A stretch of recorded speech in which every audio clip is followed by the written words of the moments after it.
Se Deus não existe, tudo é permitido.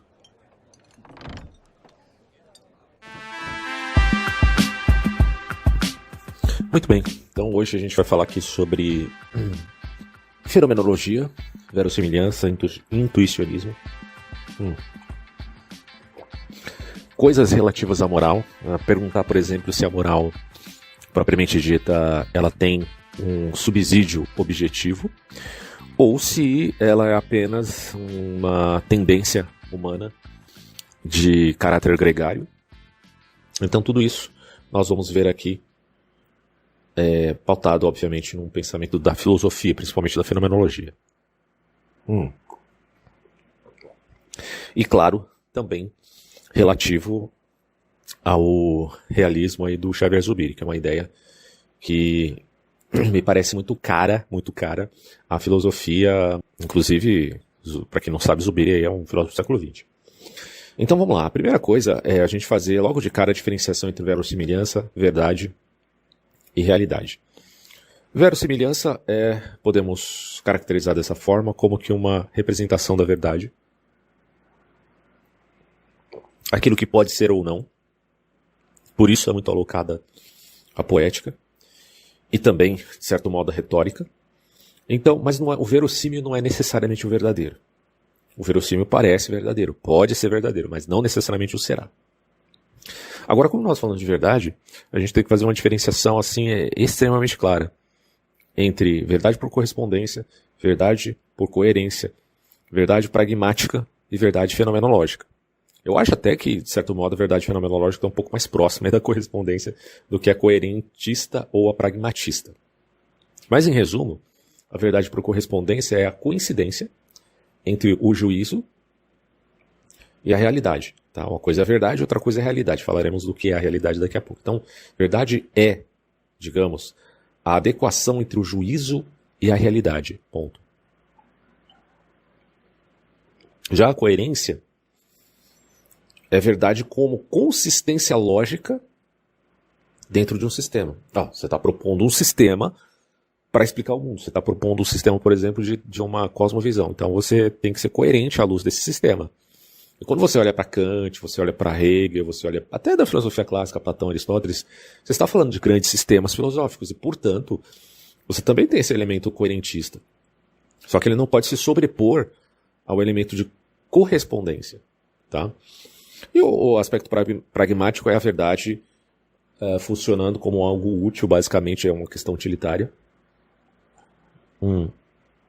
Muito válida, por exemplo, para a história da economia. A economia se vale de verdades de caráter pragmático. Então, quando eu falo da diferença entre capitalismo e socialismo, e de alocação econômica racional, eu estou dizendo que o capitalismo é favorecido, porque dentro de uma verdade de caráter, veja, pragmático, ele funciona. Tanto é verdade que países socialistas se tornaram economias de caráter minimamente liberal, né, ou pelo menos capitalismo de Estado, como foi a China, como foi outros, até a própria Rússia também. Cada uma, lógico, ao seu próprio modo, tem um peso cultural, tem um peso político, tem um peso autocrático, mas ainda assim com certa admissão de abertura de mercado para não falir, para o país não falir. Então, nesse sentido, a verdade pragmática é muito fundamental para, por exemplo, fazer uma distinção entre, do ponto de vista do aspecto econômico, capitalismo e socialismo. Até porque a gente tem que entender que o socialismo não é só um caráter de aspecto econômico.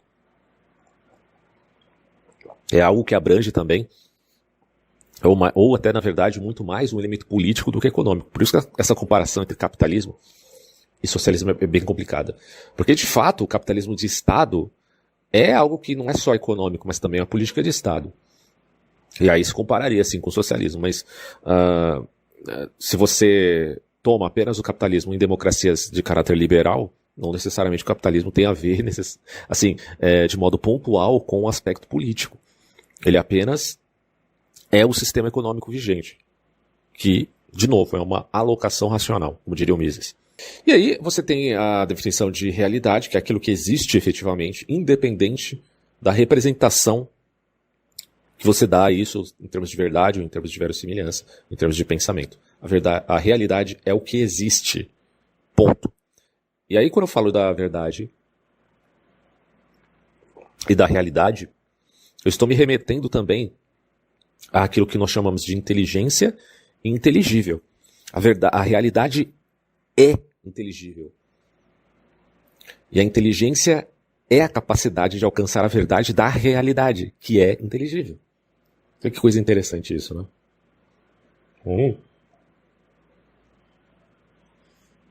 A gente pode fazer a distinção entre verdade e realidade, verossimilhança. A realidade é o dado objetivo, é o que no pragmatismo de Peirce, no sentido mais da semiótica do que da questão de utilidade, é o retorno do sujeito com seus símbolos ao objeto concreto, porque você não pode ficar só na relação entre sujeito, símbolo, símbolo, sujeito, ou sujeito, linguagem, linguagem, sujeito, sem considerar o mundo concreto, tá? Então, quando você fala de sujeito, de símbolo e de mundo concreto, você pode falar também, nesses termos, de sujeito, verdade, e também verossimilhança barra verdade, melhor, e realidade. Tá? Basicamente, é praticamente a mesma coisa. E aí, você tem, então, a ideia de que o ponto de vista até aristotélico de correspondência é o alcance dessa verdade para com, ou melhor, né, do juízo em relação ao dado concreto. E isso seria a verdade. Aí você tem ali o Nietzsche fazendo uma crítica a isso, a verdade no sentido extramoral, né? Como se a verdade tivesse apenas um peso moral de narrativas que historicamente venceram outras e que se sobrepõem numa espécie de demanda puramente gregária e que não tenha um respaldo efetivo no dado concreto, do fato. E aí ele vai dizer que todo fato é apenas interpretação. Porém, isso coloca em xeque a própria alegação dele. Porque se ele diz que todo fato é uma interpretação, então ele também está dando uma interpretação como que se colocando na vanguarda, né? Ele se coloca na vanguarda da verdade e diz, olha, eu estou falando a verdade, que toda a verdade é uma interpretação. Aí é problemático. Aí assim, né?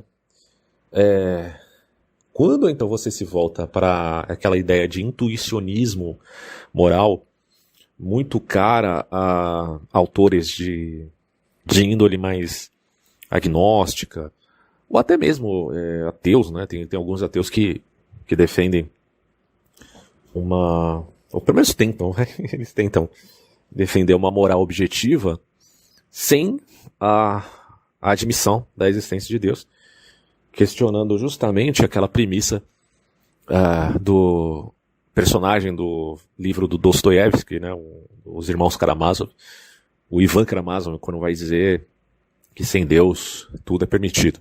Na verdade, essa sentença é uma síntese, né, do resumo de toda a alegação do Ivan Karamazov a respeito da ausência de Deus ser em relação à independência do homem no mundo, né, ou a liberdade, ou a condenação mesma, a liberdade, se quiser aqui apelar, obviamente não foi assim que Dostoiévski fez, mas se quiser apelar ao existencialismo, lembramos, o existencialismo é bem posterior aí a Dostoiévski. Mas o existencialismo, ele foi também herdeiro de muitas ideias das novelas, dos grandes romances do Dostoiévski, né? Que chega também a uma certa conclusão, a condenação do homem à liberdade, uma vez que não haja restrições a ele, restrições efetivas, né? Quanto, por exemplo, a existência de Deus para delimitar um caráter aí moral. Então, o intuicionismo moral, ele seria uma teoria ética, né, que afirma que certos princípios morais são auto-evidentes e podem ser conhecidos diretamente pela intuição moral. Isso assim, a grosso modo. Há muito a se dizer sobre isso, mas se a gente fala de intuicionismo moral no sentido objetivo, obviamente você tem que dar a isto um caráter apodítico, né, um caráter, digamos, auto-evidente. Então não haveria necessidade de, por exemplo, dedução, ou até mesmo um apelo à emperiometria, às ciências, ao método científico propriamente, a um elemento justificador daquilo, porque já seria como que algo auto-evidente, tá? Então, quando a gente fala de moral, a gente pode definir isso como conhecimento direto do bem e do mal, E tome essa ideia de bem e mal nos termos assim bem restritos, não é no sentido bem e mal de caráter metafísico, tá? Esse é outro problema que eu acredito que exista aí, nessa defesa do intuicionismo moral em sentido ateísta. Você também tem uma questão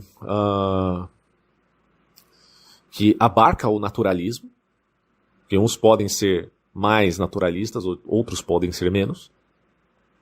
E você tem também uma oposição ao relativismo, porque no fundo, muita gente que tende ao agnosticismo, por exemplo, também tende, vamos combinar, vamos ser justos e honestos aqui, tende a ter uma moral um pouco mais frouxa do que aquele que admite a fé, mas na prática é assim mesmo. Bom, claro, a gente tem que considerar que na prática, de fato, muitos assassinos podem dizer que, bom, eu acredito em alguma coisa superior, ou até mesmo acredito em Deus.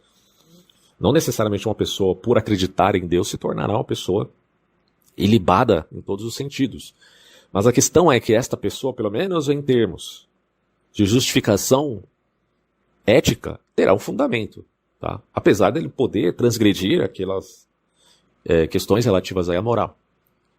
Então o ponto aqui é achar um subsídio, um fundamento, digamos, teórico, para, em termos de fundamento, não se tornar um nihilista. Não significa que aquele que não seja nihilista não possa também ele mesmo cometer desde pecados até crimes. Né? Isso a gente sabe que existe. O mundo islâmico, por exemplo, é conhecido por ataques terroristas. Islâmicos, que eu falo no sentido mais radical do termo, né? Islamismo radical, sunita, tem lá os seus grupos terroristas que, em nome de Deus, praticam crimes. Eles têm fundamento ético. Só que, ao mesmo tempo, é justamente pelo fundamento ético que eles promovem a jihad, que eles promovem a guerra. Então, nós devemos ficar atentos a essa questão, porque não é pelo fato de não haver um fundamento que o nihilista se tornará necessariamente um criminoso e o religioso um santo. Não necessariamente.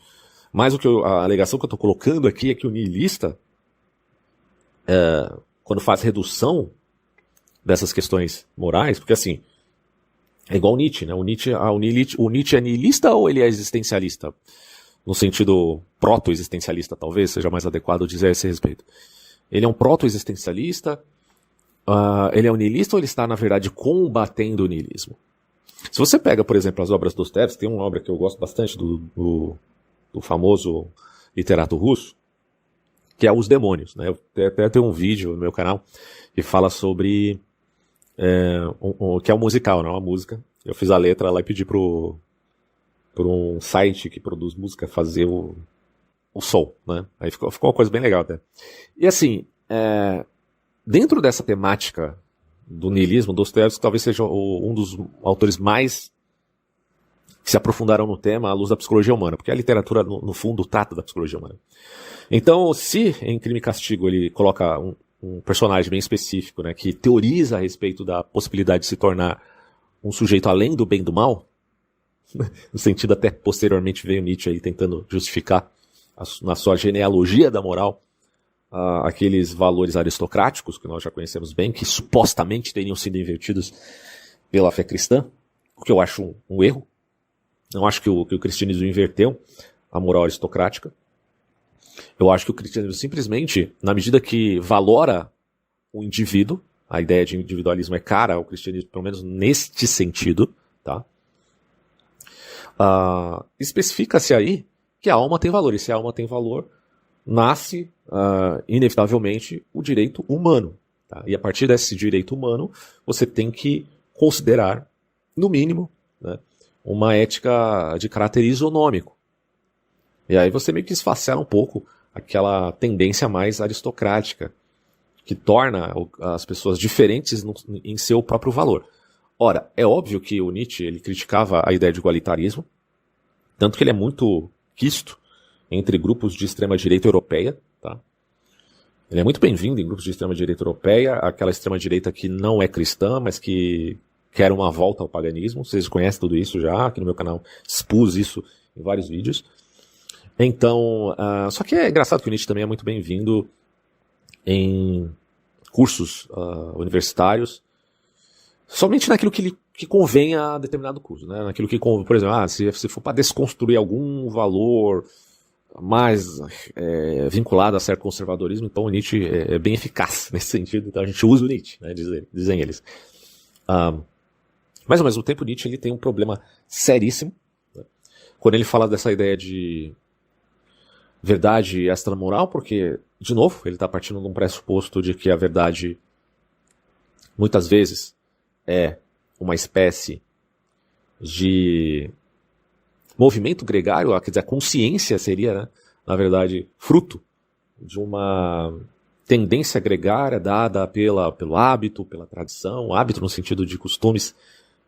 Voltemos aí a David Hume, né, que falava sobre isso.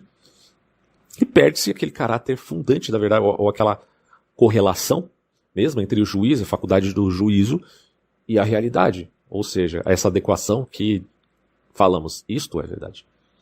E fica apenas um jogo de poder. Daí o Nietzsche fala da vontade de poder também nesse sentido, né? Que muitas vezes a verdade, entre aspas, é na verdade, sendo redundante, a vontade de poder que se manifesta em via de tornar as pessoas cativas àquela consciência de rebanho. Essa seria, de certo modo, uma moral dos fracos. Só que, de novo, né? Repito aqui. Se todo fato é apenas uma interpretação, sempre, em todos os sentidos, dentro desse perspectivismo radical do Nietzsche, que é diferente do perspectivismo orteguiano, me refiro aí a Ortega y Gasset, então, meus amigos, fica difícil de dizer que o diagnóstico dele também seja verdadeiro. É só verossímil, tudo fica no campo do verossímil e se perde aquele caráter de correspondência entre juízo e realidade. Isso é um problema sério, né? Consideremos aqui um problema muito sério. Então, quando a gente se volta à obra do Dostoiévski, o que o Nietzsche conheceu, talvez ele não tenha, tá, de fato, conhecido a obra Os Demônios, mas tem um personagem lá no livro Os Demônios que é muito parecido com Nietzsche, né? O Kirillov. É um sujeito que tinha uma mentalidade um tanto similar ali a ideais da esquerda hegeliana, e que também aparece com uma forma um pouquinho diferente lá em Nietzsche. Bom, o que acontece é que nessa obra o Dostoiévski ele vai colocar personagens com tipos característicos, com peculiaridades que os tornam nihilistas, sim, mas cada um ao seu próprio modo. Então é engraçado que quem começou essa história de tipos de nihilismo não foi o Nietzsche, né? Foi, na verdade, assim, pelo menos... Claro que a gente pode rastrear isso mais para trás, mas o Dostoiévski enfatizou bem isso nos seus personagens. Por exemplo, o Stravogin é um sujeito que tem um niilismo também, só que de caráter mais hedonista. A gente percebe isso claramente quando esse cara pega a mulher dos outros, né? E finge que não. Só que ao mesmo tempo ele não é necessariamente um niilista no sentido destrutivo, no sentido até schopenhaueriano, né? Na tentativa mesma de se adequar a essa realidade inevitável. E por isso ele se envolve com um certo anarquismo político crescente na época ali, do próprio Dostoiévski, porque ele, o autor, ele se baseou em fatos reais ali, próximos, né, dele mesmo, na sua época, ideias que vinham de fora, que invadiram a Rússia e tornaram, e transformaram, de certo modo, a mentalidade de alguns jovens revolucionários, anarquistas. Daí o porquê os demônios, porque esses demônios não têm fundamento nenhum, são redutores da moral, logo são possuídos por ideias, não necessariamente por espíritos, mas aí talvez seja até a mesma coisa, né? Se a gente olhar bem aquela figura dos porcos que Dostoiévski enfatiza tanto na sua obra, relativa à Bíblia, quando os demônios pedem a ir até aqueles porcos para que eles pulem para o abismo. No fundo, o niilismo é mais ou menos isso. Então a figura do Stravogin é basicamente, né, como diz a música aí que eu postei, né, ele beija a morte e se lança do abismo. Tá? Não quero dar spoiler aqui ao fim desse sujeito, mas a gente sabe como ele termina, para quem já leu, obviamente, sabe como ele termina, né, nessa história toda. E aí você tem outra figura muito interessante, que é o Piotr. O Piotr, ele é um sujeito, ele é filho do grande teórico dessas ideias estranhas, E no fundo, só que ele é mais radical, ele quer fazer a revolução. Ele fala, de fato, de justiça, de igualitarismo, mas no fundo, o que ele quer mesmo é agir por vontade de poder. É a figura, assim, coringuiana, ou corintiana, como queira, né, do livro. É o Coringa em pessoa. É muito interessante que tem um filme russo, que as imagens do filme eu até usei no meu vídeo do musical aí sobre os demônios do Dostoiévski. Cara, é muito interessante que o ator ele faz alguns gestos que lembram bastante esses filmes que tem por aí de Hollywood, né, do Coringa. Né? É bem curioso. Porque é uma figura destrutiva, é uma figura que se volta que fala, né? Fala de mudanças radicais, de revolução, mas ele não tá nem aí pra nada, ele é um amoral, né? No fundo, o que ele quer mesmo é botar fogo no parquinho. E aí você tem outra figura que é o Chatov. O Chatov ele é um nacionalista. E quando ele volta para a Rússia, ele se torna um cara assim, mais voltado à religião ortodoxa e também a ideias nacionalistas. Então ele deixa um pouco de lado esse aspecto mais anarquista, anti-estatal. E ele me lembra muito essas figuras atuais da Rússia, que são pró-Putin, né? Porque o Putin, no fundo, tem o pessoal aí que chama o Putin atualmente de extrema-direita. Olha só, o Putin agora, pessoal, é de extrema-direita. É um absurdo disso. Mas, no fundo, essa figura representa justamente um niilista que é de caráter religioso.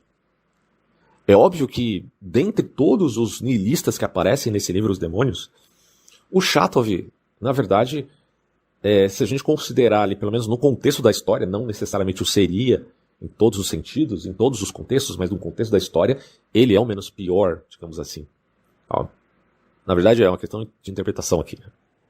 Aí sim vale um pouco daquela ideia de que a interpretação pode se relativizar em alguns sentidos. Mas a grande questão é que o Chatov, ele se torna aí malquisto para o grupo dos revolucionários, porque ele tende a crer novamente em Deus, ou pelo menos ele tenta, né? Tenta alcançar alguma redenção. Mas no fundo também, esse nacionalismo exacerbado também é uma característica nihilista que pode trazer muitos prejuízos, tá? E na verdade é a temática atual. A gente pode dizer assim que o Dostoiévski, enquanto um profeta, entre aspas, ele não só previu o que aconteceria nas revoluções posteriores a ele, como foi a Revolução Russa, aqueles movimentos, não só movimentos comunistas, socialistas, mas também anarquistas, que foram tão destrutivos para a sociedade em geral, não só na Rússia, mas também fora dela, mas que teve uma característica pesada ali na Rússia, né?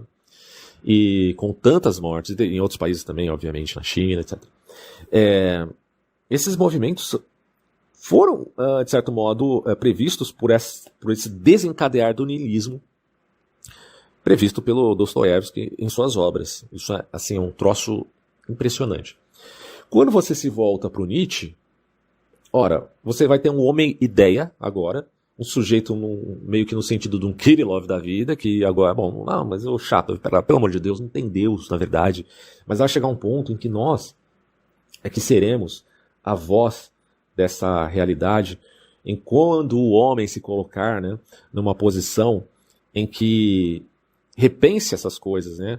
Ou que possa interpretar essa demanda necessária, que nem todos estão vendo, porque a maioria está cego, seguindo o cabresto de uma sociedade desigual. Então, óbvio que quando ele fala desigual também não é no sentido de que todos são iguais, mas que sempre será melhor um tipo de governo onde tenha uma mentalidade de pessoas que são preparadas para lidar com a realidade mesma, ou como ela é. E que isso não pode ficar na mão das massas. Então, ao mesmo tempo que ele está tentando melhorar o contexto social, veja, não é necessariamente no sentido de igualdade, como se vê ali no nivelamento socialista, mas é no sentido de deixar que o poder seja tomado pelos grandes, pela moral dos fortes. Tá? Claro que isso vai ficar bem claro nas palavras do próprio Nietzsche, né? Na moral dos fortes, na moral aristocrática. E, no fundo, faria com que as coisas tivessem um caráter mais espontâneo, já que nós não estaríamos falsificando essas relações, né? Então quem é forte mesmo, e ele é diferente do fraco, e é assim que a vida é, ponto. Mas ao mesmo tempo, isso também é bom, porque esses fortes são modelo para a sociedade, e a sociedade perde, ou vamos dizer assim, ela não fica mais presa àqueles modelos fracos, aqueles arquétipos que são falsificados ou inversores, né, como o Nietzsche diria. E daí o Nietzsche vai falar do niilismo religioso, de um lado, ele vai falar do niilismo reativo à religião do outro lado, que é bem característico do positivismo. O positivismo lógico do século XX é meio que isso, que ele também critica. Ele vai falar também, obviamente, contra esse caráter cientificista, ou até mesmo utilitarista, porque também é crítico da verdade enquanto utilidade, e não só da verdade enquanto vontade de poder. Ele vai ser crítico também àquele niilismo schopenhaueriano, no sentido de ficar passivo ou admitir a realidade mesmo nesses termos. Nada faz sentido, então foda-se. Né? Aí já é uma coisa do Piotr, nada faz sentido, então vamos ser como os cachorros loucos que seguem o carro e quando chega lá não sabe o que fazer. Isso aqui é a típica frase do Coringa, né? Ou então a gente pode simplesmente negar a negação e valorar a vida como ela é. Esse é um niilista que nega a negação, ou o homem de ação, uma espécie de super-homem, tá? Na linguagem mais precisamente alemã, Übermensch. Enfim, nesse sentido, o que nós temos aqui são tipos também de niilismos, tá? Só que agora, pelo viés nietzschiano, ele vai ver a religião como um desses niilismos. Porque a religião tem valores. Ok, os valores são ótimos. Mas ela nega a vida. Então, se ela nega, todo processo de negação que seja radical é um tipo de niilismo. Aí você tem o positivismo. Bom, o positivismo, ele, de certo modo, valora a vida. Ele não fica preso mais a prisões metafísicas. Na verdade fica, né? Vamos combinar que fica. Fica só com a metafísica achatada, horizontalizada. Mas ele se volta às coisas do mundo e tenta criar uma linguagem exata da realidade, uma única linguagem científica, matemática, logicista, para interpretar a realidade de maneira perfeita. Como o Tractatus do senhor Wittgenstein, que depois muda de ideia, né? A gente vê que depois o Wittgenstein verá que as coisas não são tão simples assim e vai admitir mais uma espécie de linguagem intersubjetiva de caráter de jogos. Como se fossem jogos de linguagem, maneiras de expressar num determinado grupo. Ok. Sem querer perder o fio da meada, o que você tem aí é o niilismo, não esses jogos de linguagem, mas o Tractatus, o niilismo positivista. Porque ele está negando também outras formas de falar, de se expressar no mundo. Tá? Depois disso, você tem essa expressão máxima do Schopenhauer, e a partir daí você precisa, você de certo modo admite que os valores antigos precisam ser superados, mas não tem nada para pôr no lugar. Então, o trono de Deus fica vago, porque Deus morreu, mas o que você vai colocar no lugar?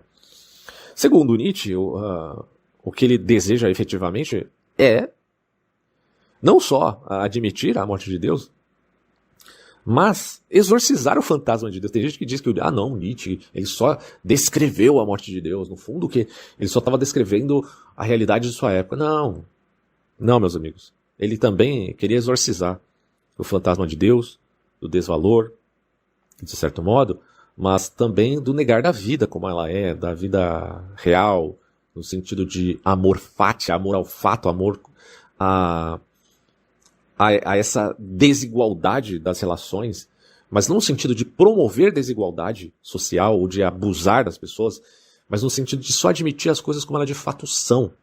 Né? Daí, não se diz que Nietzsche dá chancela ao nazismo no sentido de que a desigualdade é racial. Não é isso, não é isso. Ele dá sentido, na verdade, à vida de como ela é, que as pessoas são diferentes não por conta da sua raça, da sua etnia, mas por conta também dos seus dons naturais, coisa de fato questionável por um lado, no sentido do empirismo inglês, que vai dizer que, bom, será que é mesmo, né? Que a gente não nasce com capacidades a priorísticas, ou será que nós somos uma tábula rasa? Bom, na verdade nós nascemos em determinadas condições e temos determinada perspectiva, isso favorece, de algum modo, algum talento que venha a se manifestar, e portanto as pessoas serão necessariamente diferentes, né? Serão diferentes. E aí, eu posso ser talentoso de um lado e, por outro lado, ser uma negação para outras coisas, mas outros serão melhores nisso, e aí há uma completude nessas relações, de certo modo. Tá? E outros, inevitavelmente, terão talento a se tornarem, então, grandes aristocratas. Né? Enquanto aquele de caráter mais medíocre viverá de modo medíocre. Simples assim. A partir disso, ele se torna um grande crítico do cristianismo, porque o cristianismo promove o valor da alma humana. E há um igualitarismo, não no sentido comunista, que é a igualdade dos resultados. O cristianismo não prega a igualdade dos resultados, ele prega a igualdade da alma humana, ponto. Toda alma tem valor. A não ser que você seja calvinista, né? Porque o calvinismo já meio que macula essa ideia com a questão da soberania de Deus, dos decretos de Deus, de que algumas almas vão para o inferno e outras vão para o céu. Essa história toda é mais complexa no sentido metafísico. Mas o ponto é, então o cristianismo também é niilismo. Porque apesar dele não reduzir os valores, muito pelo contrário, ele exaltar os valores e a alma humana, ele acaba com isso, segundo Nietzsche, negando a vida. Só que, quando você se volta a esse niilismo ativo, que nega a negação, e que coloca algo no lugar daqueles valores que foram, enfim, destronados, você, de algum modo, vai valorar alguma ética, alguma moral? Fica a pergunta, né? Porque, de novo, me parece que aqui você não vai ter uma defesa para a ética. E esse, me parece, é um problema do metamodernismo, que também é uma apelação à negação da negação. O metamodernismo ele quer vencer o cinismo da pós-modernidade, porque a pós-modernidade é justamente essa desconstrução exacerbada de grupos pós-estruturalistas, existencialistas, de toda sorte de filosofia pós-moderna, e que não coloca nada no lugar. Portanto, faz com que eles tenham uma apreensão mais relativista. E aí você veja que o Nietzsche não é relativista nesse sentido, porque se eu quero colocar algo no lugar, então não estou sendo relativo. Eu só estou dizendo que quem tem que fazer isso é quem é capacitado para tal. Ok? É bem controverso isso, né? Bom, e aí você tem então esse embate, né, que passa a se manifestar no âmbito político. E quando você se volta para o intuicionismo, de um lado você tem uma tentativa de valorar a ética e a moral, e quando a gente fala ética, basicamente não tem muita diferença de moral. Tá? Eu sei que a moral é um termo que já está muito batido, e muita gente confunde moral com moralismo. Infelizmente isso é um problema, porque, na verdade, moral, eu costumo fazer uma diferença assim, né, da força moral, que é a resignação diante de grandes injustiças, tá? Frente àquele moralismo que é apenas uma adequação pautada em coerentismo dogmático. São coisas diferentes, tá? Coisas diferentes. Não estou dizendo que o dogma em si necessariamente é ruim, porque todo mundo tem um pensamento dogmático. Essa palhaçada desses caras dizerem que eu sou um cético pirrônico, para quem não entendeu isso, eu tenho um vídeo sobre o ceticismo pirrônico aqui no canal, meio antigo, mas alguns conceitos importantes para entender esse fenômeno. É o ceticismo mais radical que possa existir. Mas o cético extremamente cético será dogmático dentro dos parâmetros do seu próprio ceticismo, dizendo não pode haver verdade, se não pode haver verdade, então você é dogmático referente a isso, é óbvio. Né? É óbvio. Bom, a partir então dessas constatações, quando você se volta ao intuicionismo, falando do conhecimento direto, do bem e do mal, isso significaria que, assim como nós percebemos uma cor, ou sentimos dor, que é uma coisa bem evidente, né? Auto-evidente, o intuicionismo defende que nós temos uma capacidade, portanto, racional de ver, de captar, de entender, que certos atos eles são certos ou errados. A gente tem a capacidade de discernir essas coisas. como a ideia da crueldade. Bom, se alguém mata por prazer, isso evidentemente é errado. Porque é uma ideia de... Só que aí você tem que ter um subsídio para esse dado que ele está tentando defender, que é a isonomia. Tá, se matar por prazer é errado, isso implica matar por prazer pessoas, animais ou qualquer coisa. Parece que há um caráter aí hierárquico, né? Ou será que não há? Porque se você mata a hierarquia dos reinos, aí quando eu falo reinos, aqui eu estou falando no sentido aristotélico. Uma coisa é o reino da razão, que te dá subsídio, inclusive, para falar aqui de intuicionismo. Outra coisa é o reino animal, outra é o reino vegetal, outra é o reino mineral.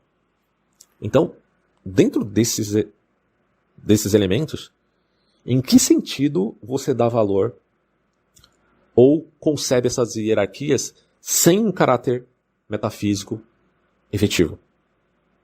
Aí, meu amigo, nós temos um sério problema. O que te dá fundamento para a isonomia entre almas humanas? Porque no cristianismo ele vai dizer, a alma humana importa porque é ela que foi criada por Deus.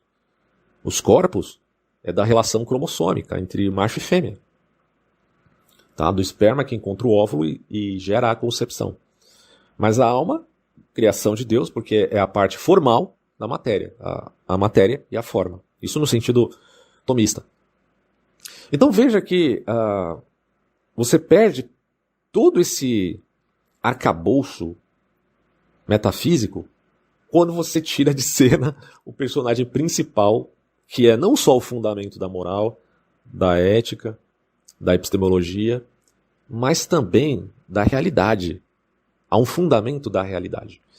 E se esse fundamento da realidade não é um fundamento que concebemos aqui como sendo, digamos, racional, o fundamento da realidade é absurdo, não é racional. Tá. Então a razão, ela tem um papel inferior, não superior. Então o irracional veio antes do racional. E aí fica difícil você conceber esse caráter autoevidente. Tudo bem, é autoevidente, sim. Tudo bem. Mas ainda eu não vejo o fundamento para validar a questão de isonomia entre o valor de uma alma para com a outra. Eu admito isso porque eu sou cristão, obviamente, né? Mas se não houvesse esse elemento, como eu poderia validar isso? Me parece que o diagnóstico de Dostoiévski é mais sofisticado nesses termos, né? Agora, sim, tem autores que falam de intuicionismo e afirmam que o bem é uma propriedade simples, indefinível, e que não pode ser reduzida a qualquer outra, né, no sentido como a do prazer, do desejo, da utilidade. Então, há uma superioridade nesse simplíter da ética. Isso a gente poderia chamar de uma moral que não é necessariamente naturalista. Porque se fosse, não haveria como validar uma coisa acima da outra. Tá? Me parece que aqui você tem um elemento eidético, no sentido da fenomenologia do Edmund de Husserl. Que há um elemento objetivo, de essência, nas concepções de justiça. Você se volta, bem da verdade, você se volta aqui à querela dos universais. Você pode ser admitir um realismo exacerbado, como o de Platão, que a justiça existe, arquétipo para a relação. Inclusive, o dilema de Euthyphron é baseado nisso. Se há um arquétipo de justiça efetivo, então há também aqueles que manifestam algum caráter de justiça no mundo contingente, mas que está refletindo por metéxia aquela realidade suprema de uma justiça que existe de fato, assim como existe a estética, a beleza, assim como existe a moral, o amor e por aí vai. Bom, mas você também pode falar, isso aqui se coloca como anti-ren, né, no sentido da querela. É antes das coisas, existe de fato. E aí o Aristóteles propõe o problema do terceiro homem, como vocês já devem conhecer isso. Porque se tem isso, se há uma natureza humana que é arquétipo dos homens plurais no mundo da contingência, então também há uma relação do conjunto das ideias, e o conjunto das ideias implica que há um terceiro modelo para todos os outros modelos, de forma geral. É a questão do gênero, da espécie e do indivíduo. Esse é um problemaço na história da filosofia, mas, e, claro, isso já está presente lá na filosofia clássica e se desenvolve como debate naquela dos universais. E a posição do Aristóteles é que a substância está nas coisas. E veja que a questão de substância também é muito questionada na pós-modernidade, né? Em via de que há quem defenda feixes de propriedades diferentes desse caráter do sujeito, da substância, que recebe ali as acidentalidades das qualidades mesmas do próprio Aristóteles, né? Questão de qualidade, de quantidade, de lugar, etc. Bom, mas se querer me perder aqui, Aristóteles vai dizer simplesmente que é in re, na coisa universal. O sujeito, a substância está na coisa. Então a justiça também manifesta-se ali na coisa. Por exemplo, estou dando exemplo de justiça aqui, mas enfim. Você poderia então dizer que Deus tem justiça ou a justiça está fora de Deus? Bom, a questão é que a justiça é a natureza de Deus, então é in re. A justiça está em Deus, não existe a justiça separada do sujeito. Há um sujeito, que é, nesse caso, Deus. Aristóteles fala de mais de um Deus, mas ele é no sentido enoteísta, né? Há um Deus principal, mesmo assim. E o fato é que este é que tem em si determinados elementos. Claro, ele não é no sentido cristão. O sentido cristão é dado mais pelo Tomás de Aquino, que dá essas qualidades a Deus, né? E aí você pode falar então de Deus nesse sentido. Tanto que o Lutero, né, muita gente critica o Lutero, dizendo que ele foi nominalista, que é uma das temáticas possíveis para se falar aqui da querela dos universais, a ideia de flatus vocis, ou seja, a linguagem é apenas um flatus vocis, são só representações da realidade que não existem de fato. Assim, a justiça, falamos de justiça, mas a justiça existe? Não necessariamente. A grosso modo, podemos dizer que Lutero, na verdade, acreditava que a justiça está em Deus, é a natureza de Deus. E aí você tem também a posição compatibilista, que faz essa compatibilidade em re, pós-rem, e o pós-rem mais nominalista mesmo, depois das coisas. Existem as coisas e depois das coisas é que você vai ter noções a respeito desses universais, que são, na verdade, posteriores às coisas. E aí isso redunda no quê? Numa divisão drástica entre fato e valor, certo? Ora, quem admite essa distinção entre fato e valor, de certo modo, acaba no... eu estou falando no sentido radical, tá? Você pode falar de uma distinção de fato e valor no sentido de disciplinas. A física estuda os fatos, não a questão valorativa. Então, bom, você está fazendo uma divisão de base para para estudar uma determinada disciplina, mas você não está fundamentando a teoria de tudo para dizer que, de fato, os valores são posteriores às coisas necessariamente, né, no sentido nominalista.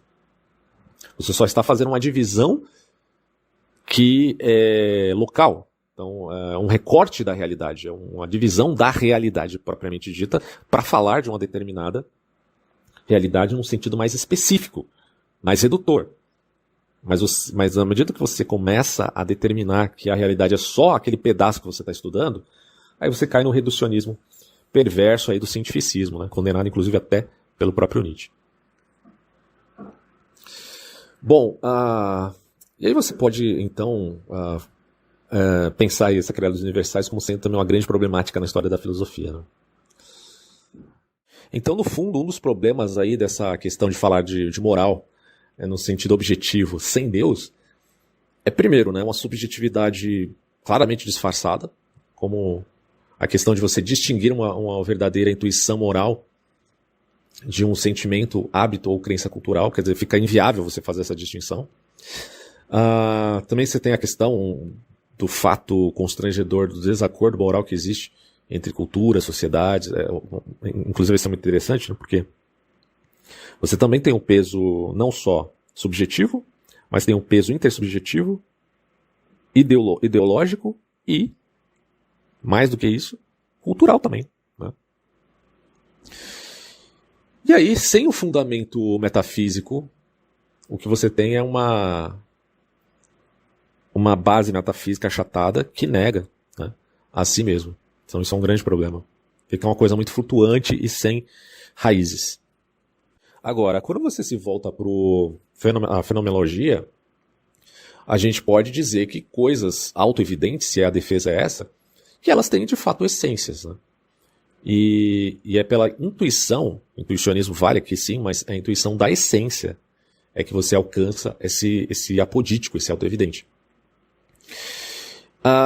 O Husserl, por exemplo, ele sustenta que quando nós intuímos algo como evidentemente verdadeiro, nós fazemos isso por meio de uma intuição eidética. Então é uma apreensão intelectual direta da essência do objeto. Ou, a gente pode dizer aí, da estrutura, né, do fenômeno. Nesse caso, então, uma proposição ela é autoevidente quando sua verdade se revela necessária e evidente na própria experiência reflexiva. E isso só ocorre porque nós captamos a essência daquilo que ela se refere. Exemplo aí, quando a gente diz todo triângulo tem 3 lados. Nós estamos captando uma realidade e descrevendo, tá? Inevitavelmente. Só que isso não é uma realidade empírica. Esse que é o ponto da fenomenologia. É uma realidade, ao invés de empírica, eidética. É uma verdade de essências, podemos colocar de certo modo aqui, ontológica, e não empírica. Então a intuição de essências não é sensível, como ver uma árvore, por exemplo, mas é intelectiva, é ver, sim, uma coisa, só que no sentido eidético. Então o que é justo, o que é justiça, o que é o número, questão do número muito importante para Querela, entre uma perspectiva eidética e uma perspectiva psicologista, que da psicologismo o Husserl criticou com ardor, né, essa posição. O que é intencionalidade, né, por aí vai.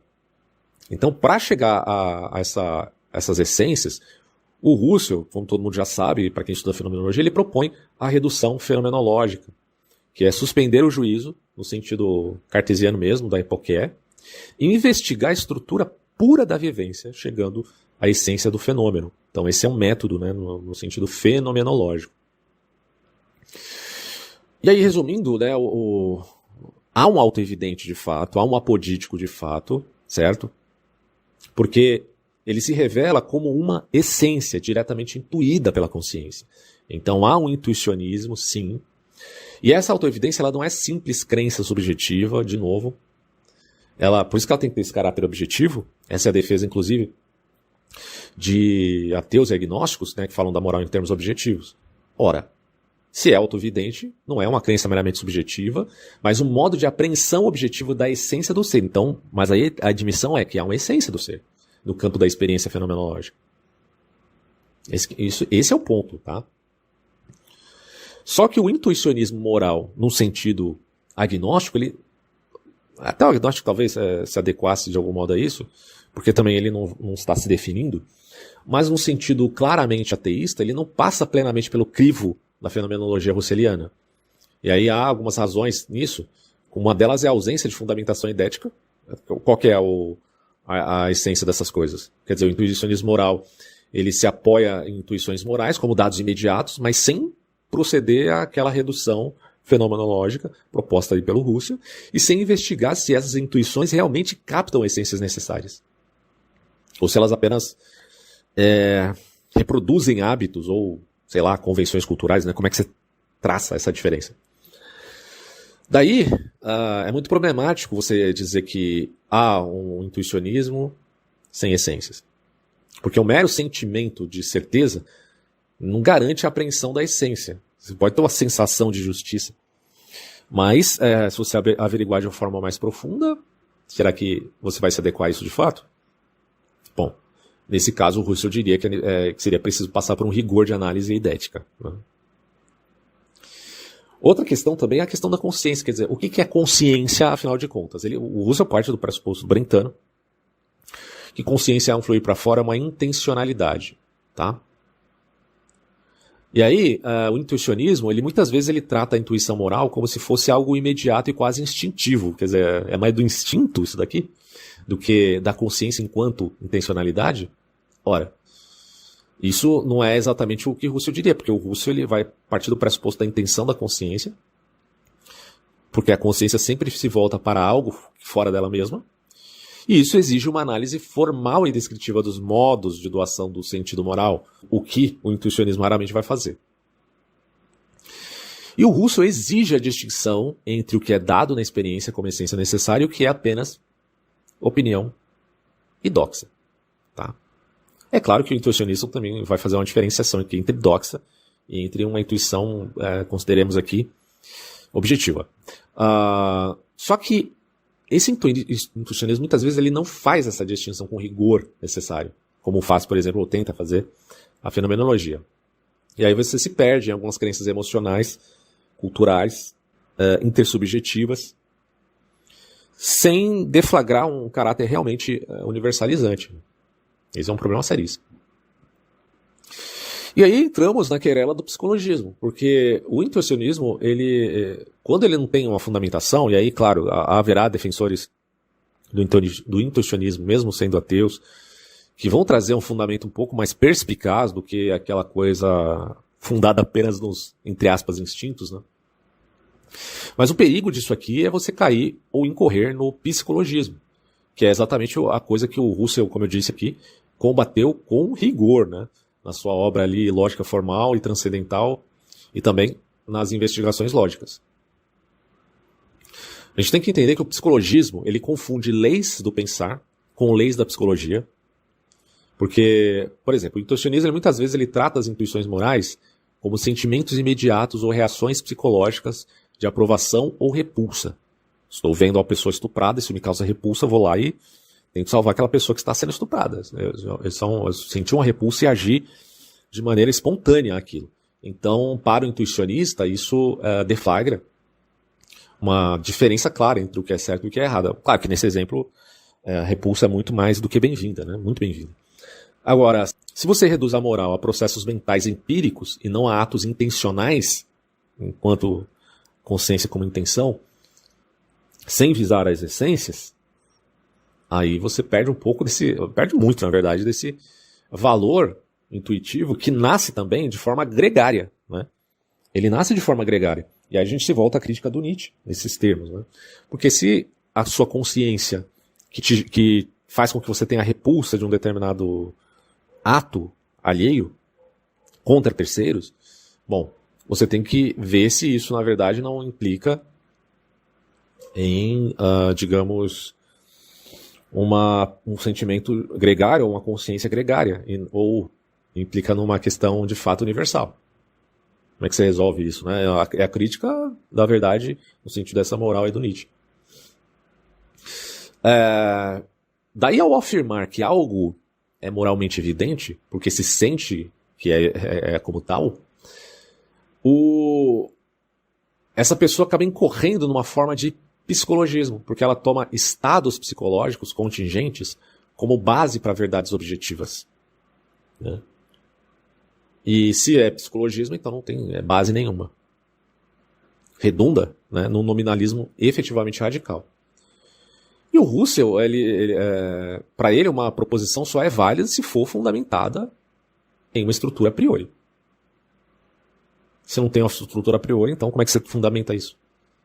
E essa estrutura a priori que existe, assim, no sentido eidético, tá? Existe no sentido eidético, ela é acessada por intuição, mas uma intuição também é eidética. E não por uma mera vivência emocional ou hábito, como coloca lá o Edmund Husserl, Edmund Husserl é o fenômeno, como coloca o David Hume, né? Por convenção, por hábito. É um problema, né? O Husserl argumenta que a lógica, a matemática e a ética, eles se fundam em estruturas ideais que são objetivas e não em estados subjetivos. Então, essas coisas existem, mas não existem no sentido empírico. Você pergunta, onde que está a lógica? Ela está num lugar do universo? Olha, ela está no sentido eidético, não no sentido empírico, certo? Só que ela existe de fato, ela é objetiva, ela é intuída de fato. Então essas coisas idéticas existem, a forma existe. Oh, não só a matéria, a forma existe. Olha que surpresa, né? Então, assim, confundir esses níveis de realidade é justamente o erro do psicologismo. E aí o Russell, ele critica bastante isso no próprio John Stuart Mill, né? O empirismo inglês em geral talvez seja um alvo dessa crítica aí. O empirismo é cheio de aporias. E aí, cara, eu queria, para finalizar isso aqui, citar dois autores que eu acho que são até melhores que o Russell, tá? Que um é o Max Scheler, que vai falar da fenomenologia dos valores, e o outro é o Xavier Zubiri, que vai superar a fenomenologia à luz de um realismo radical. O Scheler, por exemplo, sem querer entrar muito nos meandros dessas questões, que já é uma temática um pouco mais pormenorizada, que não dá tempo de falar aqui, mas o Scheler, ele fala o Max Scheler, ele vai falar aqui de uma fenomenologia que não é necessariamente uma fenomenologia de caráter idealista, né, como era de Russell. Então ele vai dizer que os valores, eles, como justiça, nobreza, estética, beleza, são objetos ideais como números ou verdades lógicas, tá? E não são criados pela mente, nem derivados de sentimentos, são dados intencionalmente à consciência afetiva. E aí, diferente do psicologismo, o Max Scheler sustenta que há uma intuição emocional a priori, não empírica nem irracional, e que apreende os valores como qualidades objetivas, como compaixão, superior ou prazer. Então essas emoções não são necessariamente irracionais, mas captações de aspectos eidéticos que são e que existem enquanto forma. Então, existem e inexistem. Sim, inexistem enquanto aspectos empíricos e existem enquanto forma. Simples assim, captação das formas. Aí o Scheler vai falar de uma certa hierarquia dos valores também, né? Que é bem interessante. E ele vai combater, portanto, o subjetivismo, o intuicionismo subjetivista. Porque ele critica o intuicionismo de alguns autores por falta de análise fenomenológica rigorosa. Quer dizer, suas intuições elas são psicologicamente frágeis, porque elas não distinguem entre valor e agregado, ou necessariamente entre alcançar essas formas de fato. Já o Zubiri, ele vai dizer que o valor é um modo de realidade, então tem todo um horizonte filosófico diferenciado aqui. A verdade é que ele também vai, apesar disso, rejeitar tanto o subjetivismo quanto o idealismo puro, porque ele é realista nesses termos, então ele está fugindo aqui do kantismo, e para ele o valor não é projetado pela mente propriamente, mas é um momento da realidade apreendida sentientemente, ou seja, nós somos seres sencientes, mas nós captamos não só as percepções empíricas, mas também captamos a forma das coisas. Por isso que o homem, segundo Zubiri, alcança o dessuio, né? O homem é um ser de realidade, porque ele tem essa capacidade de captar coisas muito além dos animais, no sentido inteligível, da forma e não só da matéria. E aí há uma relação intrínseca entre sentir e inteligir, quer dizer, são dois valores, são duas coisas juntas, né? O valor é dado na experiência unitária de sentir inteligência.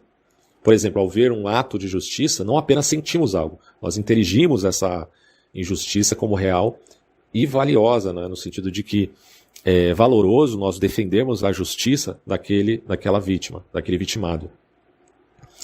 Há, portanto, o valor emergente quando algo é atualizado no âmbito de pessoas. E aí você tem esse contato com uma realidade última que existe de fato, que é fundadora dessas coisas. Então não é uma ideia abstrata, apenas, né? Um conceito flatus vocis, mas algo que faz sentido real na existência concreta, ou seja, nós estamos captando algo que existe das formas, das qualidades, não só do mundo empírico, obviamente. Isso foge, portanto, ao empirismo, foge, portanto, do materialismo, foge, portanto, do naturalismo. Você não tem como validar a moral no sentido naturalista, materialista e empirista apenas. E aí o Zubiri ele critica qualquer ética baseada apenas em intuições subjetivas, que redunda, né, cai em psicologismo, porque essas intuições subjetivas ela está descolada do valor da realidade.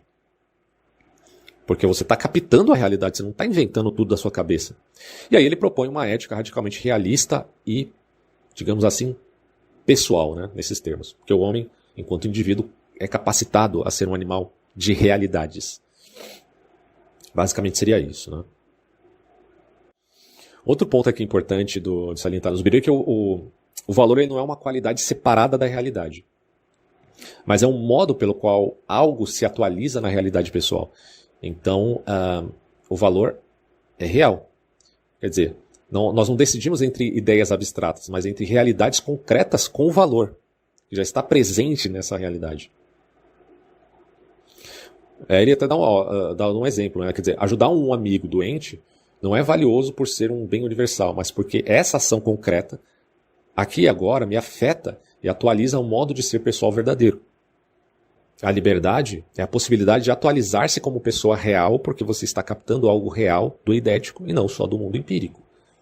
Então a decisão ética é o modo como o ser humano atua sobre si mesmo, tornando-se o que realmente é. Torna-te quem tu és, né, diria Sócrates. E tornar-se quem é tornar-se um ser da realidade. Ser livre é atualizar valores reais em mim. Então eu não escolho qualquer coisa, eu escolho o que faz sentido e me realiza como pessoa real, à luz do que também eu estou captando nesse aspecto mais formal. Aí é interessante, né, porque o Zubiri ele vai meio que, a gente pode colocar dessa forma talvez, ele vai substituir um imperativo categórico kantiano por uma ideia mais ontológica, né? Quer dizer, o dever ser não é uma regra abstrata daquele sujeito que está determinando o objeto na Revolução Copernicana kantiana, mas é aquilo que a realidade mesma me exige para ser plenamente o que eu sou, tá? Então, eu não estou seguindo leis externas, eu respondo à realidade que me interpela.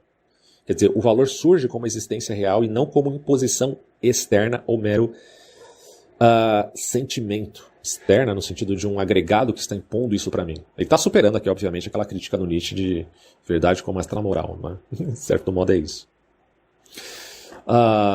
Podemos dizer, portanto, que o Zubiri ele mostra que a ética ela não nasce de mandamentos nem de sentimentos isolados, mas da resposta livre à realidade sentida como valiosa. Quer dizer, é uma ética de atualização do ser e não de obediência a normas externas. E isso realmente é um aspecto bem revolucionário do ponto de vista filosófico para quem realmente entende um pouco sobre filosofia. Né? Para quem não entende, fica só nos recantos de determinados objetos da filosofia, de pequenos recortes da filosofia, sem abranger panoramicamente a história da filosofia, e fica difícil de explicar essas coisas. Né?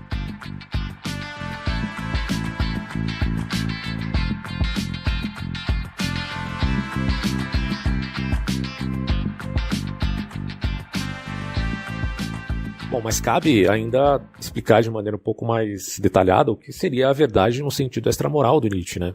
E se realmente essa ideia dele foi superada pelos pensadores posteriores, como o próprio Xavier Zubiri, como eu citei agora, e pela fenomenologia do Husserl também, ou se ainda se mantém válido de alguma forma a crítica dele. Esse é um aspecto assim bem complicado, porque o Nietzsche ele é um grande escritor. Apesar dele escrever em aforismos, o texto dele é muito estilístico. E isso às vezes confunde muita gente, convence muita gente mais pela performance do que propriamente pelo conteúdo ali exposto. Primeiro ponto a se considerar, como já foi dito aqui, o gregário, ele implica, obviamente, esse instinto que há no ser humano, certo? Então, o ser humano tem esse instinto porque é uma tendência que leva os homens e os animais também, alguns animais, não todos, a se juntarem, perdendo momentaneamente suas características individuais. Pelo menos essa é a definição aqui do dicionário de língua portuguesa. Basicamente, o Nietzsche vai usar essa ideia de instinto gregário para falar da consciência, porque a consciência muitas vezes na verdade, muito mais gregária, de heranças de ideias, e daí aquela questão relativa ao senso comum. Nós herdamos ideias e por isso estamos num campo de pré-conhecimento e nos baseamos no senso comum, não no sentido da escola escocesa de senso comum, que é uma outra coisa, mas nos baseamos no senso comum e admitimos verdades como se fossem supremas, absolutas, e muitas vezes não é. Então, segundo Nietzsche, a verdade ela não é algo nem fixo, nem absoluto, e portanto não é dado por Deus, segundo o que ele expõe. Então a verdade ela seria como aquilo que os homens inventam, às vezes até sem perceber, inclusive, né, para gerar uma certa ordem social. Depois o próprio Freud vai escrever aí sobre o mal-estar da civilização, também pautando essas ideias agora à luz da psicanálise, o como viver em sociedade implica, as neuroses do superego, né, das morais herdadas por conta dessas realidades contingentes da relação entre os indivíduos. E aí você tende a ser um sujeito civilizado, e a civilidade também implica negar-se a si mesmo. E esse negar-se a si mesmo também é, de certo modo, uma relação nihilista, né, de certo modo, porque você abre mão daquele instinto primevo, infantil, e se volta, né, para esses valores mais exacerbados aí da ética enquanto uma pessoa que vive dentro da civilização, ou um sujeito civilizado. Né? Então muitas verdades para o Nietzsche elas seriam como convenções úteis, e basicamente essas convenções são, assim, de forma bem literal, mentiras. Tanto que um dos autores que se pauta muito nessa ideia, ainda que ele coloque em outras palavras, em vez de usar mentiras, ele vai chamar de ficção. É o Yuval Noah Harari, lá em Sapiens, ele vai falar, nós somos moldados por muitas ficções, dentre essas ficções, nós temos a ficção dos direitos humanos, inclusive. Ou seja, ele está matando toda a ideia de fundamento para os direitos humanos que se encontra, por exemplo, na fé religiosa, para dizer que isso é apenas uma ficção pautada num certo contrato social. Claro que não nos termos nietzschianos, mas partindo de um pressuposto nietzschiano de verdade em sentido extramoral. Mas no fundo, o Nietzsche vê essas ficções ou essas mentiras não como algo tão bom, não como algo que realmente favoreça o indivíduo enquanto um ser de potência, um ser de vontades, um ser que quer agir de forma completa, digamos assim, inteira, né, na sua inteireza. Ora, se eu quero agir na minha inteireza, eu não posso ficar me freando pelos cabrestos da civilização.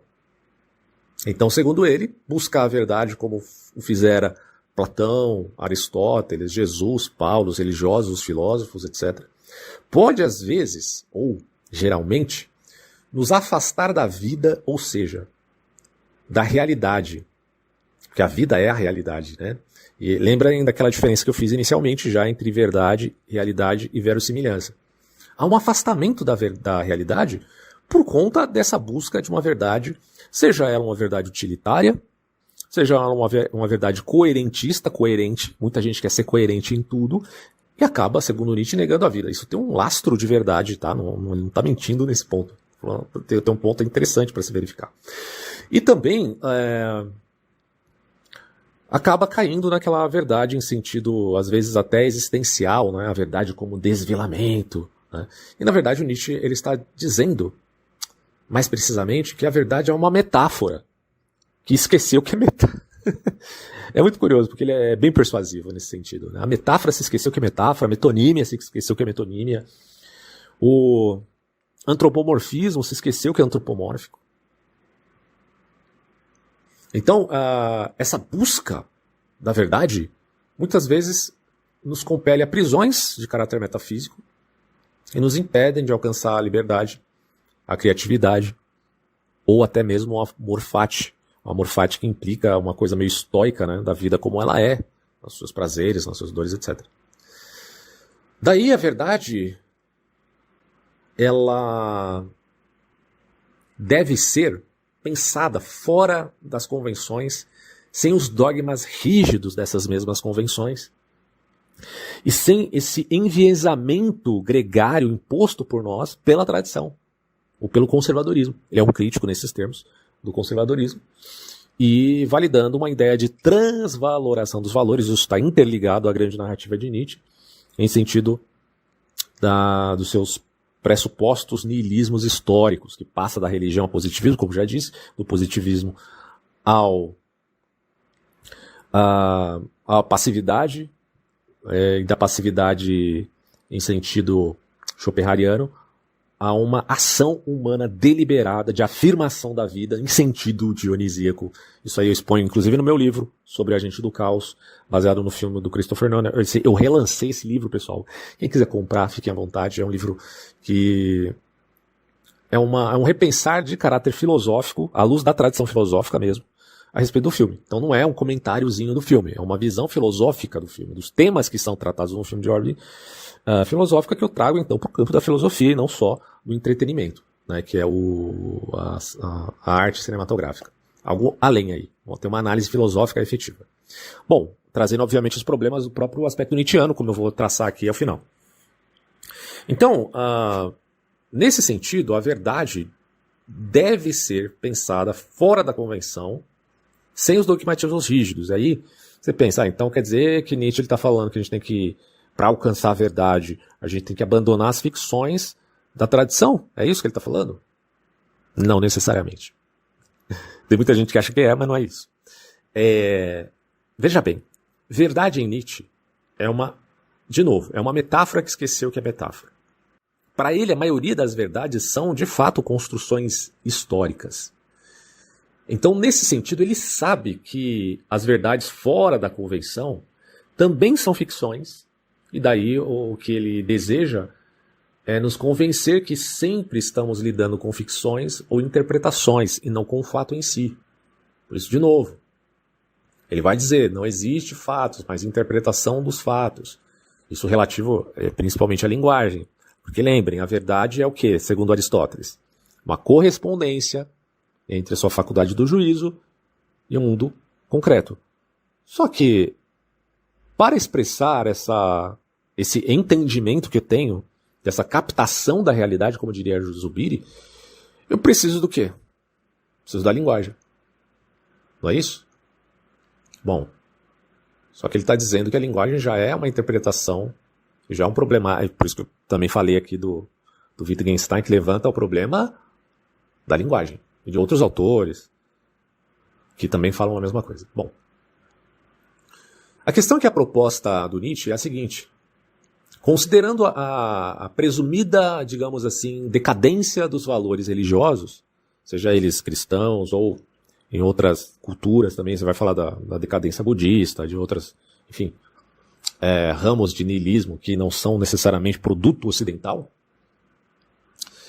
ele vai dizer que seria mais coerente, ao invés de apenas negar o niilismo cristão, transvalorar os valores. Isso em vista de criar valores mais potentes à vida, em vez de afirmar a vida ao invés de negá-la. Já que esses valores que são atribuídos às convenções estariam, em sua época, já em decadência. Tá? Por isso que ele fala da questão da morte de Deus. Aí depois os pós-estruturalistas falarão da morte do homem, né, que é uma consequência inevitável. Então, hoje em dia já se fala até de pós-humanismo. Ora, o que raios é um pós-humanismo, senão um achatamento metafísico tal que implica em nivelar o homem à condição da pulga. Tudo é vida. Certo? Então por que a pulga vale menos que um homem? Tudo é vida. Eu só estou falando do ponto de vista de uma justificação epistemológica. É óbvio que na prática o homem sempre vai valer mais que uma pulga, até mesmo para nihilistas mais radicais. A não ser que eles sejam homicidas, aí é outra história. Né? Na prática, ok, pragmaticamente falando, é mais útil manter um homem vivo do que uma pulga. Agora, isso não fala nada a respeito do fundamento epistemológico da coisa. Ou mesmo do fundamento ontológico, que se nega a partir daí e que é resgatado, né, por exemplo, pela fenomenologia, como a gente já abordou agora. Ora, o cristianismo, ele valora a vida. Nisto ele não é niilista, né? Porque se tem alguma coisa que valora a vida, que determina os valores acima até da própria vida humana, quer dizer, existe um valor intrínseco na justiça, no amor, na compaixão, na misericórdia. Ora, isto o cristianismo afirma com todas as forças, ao ponto de se entregar ao martírio. Essa é a fé de Cristo e dos apóstolos. Porém, segundo Nietzsche, essa valoração ela tem o custo da negação da vida presente, né? Dada a dicotomia de pavimentos, alma em cima e corpo embaixo. É uma equação dualista no cristianismo segundo Nietzsche. Então, nesse sentido, valora-se mais a salvação da alma. O que adianta, dirá Cristo? Ganhar o mundo inteiro e perder sua alma. Ora, é obviamente que Jesus está sendo muito mais efetivamente coerente, né, com a sua perspectiva. Porque se há uma vida eterna, o que adianta eu ganhar o mundo inteiro e perder a alma. Não existe maior coerência do que essa à luz dessa narrativa. Mas a pergunta que o Nietzsche faz é, mas corresponde isso ao fato mesmo? Ora, o Nietzsche também não sabe responder isso, né? Ninguém sabe. Mas admitimos pela fé, quem admite a fé, que sim. Só que aí o Nietzsche vai dizer, então você está negando a vida. Essa questão também é uma visão muito rígida que o Nietzsche tem do cristianismo, achando que sempre vai se negar a vida e que o homem completo necessariamente tem que ser um perfeito... eu não vou dizer hedonista, como se Nietzsche fosse um puro hedonista, né? Mas, poxa, a completude do homem de Nietzsche, do além do homem, me parece que, no fundo, torna esse mesmo homem castrado. Por isso que eu coloco no meu livro que o Coringa é o reductio ad absurdum daquele além do homem nietzschiano. Não era para ser o Coringa, mas na prática acaba sendo. Né? Porque ele se torna um castrado, já que ele nega aqueles valores isonômicos, né? Ou seja, do direito mesmo da alma humana, enquanto um valor intrínseco. Já que ele está negando os valores a favor da afirmação da vida. Isso é bem problemático. Mas o cristianismo não é necessariamente a negação da vida. Né? O que podemos dizer que o gnosticismo é muito mais isso do que foi o cristianismo em sentido ortodoxo. Embora eu também tenha muitas críticas ao cristianismo ortodoxo. Bom, segundo Nietzsche, são ficções que empobrecem e outras que fortalecem. Se tudo é ficção, se todo fato é, no fundo, uma interpretação, então algumas ficções, algumas interpretações fortalecem, enquanto outras enfraquecem. Porém, ele se esquece que isso também é ambíguo, porque em certas condições se preferirá aquilo que fortalece mais a alma que o corpo. Por exemplo, vamos supor um cara que recebeu a sentença de morte por uma doença que ele tenha e tal. O médico diz que o cara vai morrer uma semana.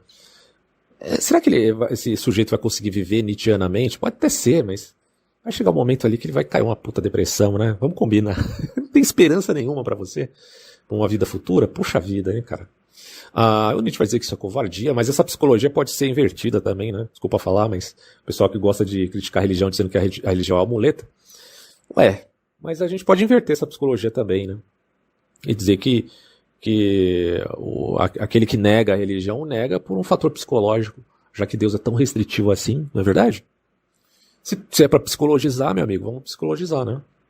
Bom, o evidente problema de Nietzsche aqui é que quando nós dizemos que toda a verdade é interpretação, essa afirmação não pode escapar da própria regra, não é verdade?